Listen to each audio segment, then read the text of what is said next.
Welcome to Penrose Learning, where we make understanding easy.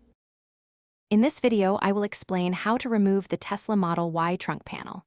First, you will need to clear out your trunk by removing the rear load floor. This provides essential access to the fasteners underneath. Make sure you have a set of non-marring trim removal tools ready.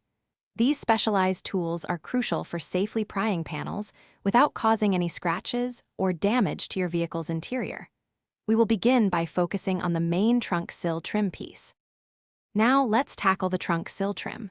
Begin by locating a corner of the trim, then gently pull it upwards. You should hear a clip disengage. Work your way along the trim, steadily pulling upwards to release all the remaining clips that secure it to the vehicle body. There are typically several clips holding this piece in place.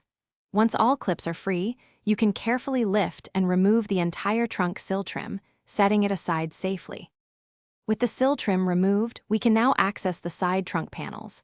You might need to remove a few brackets or fasteners first, depending on your specific Model Y configuration.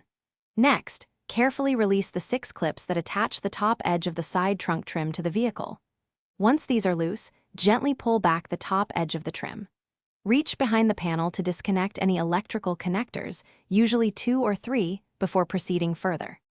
To complete the side panel removal, release the final 6 clips that secure the lower portion of the trim. Once all clips and electrical connections are free, you can carefully remove the entire side trunk trim panel. When it's time for reinstallation, remember to align all clips and tabs precisely with their corresponding slots.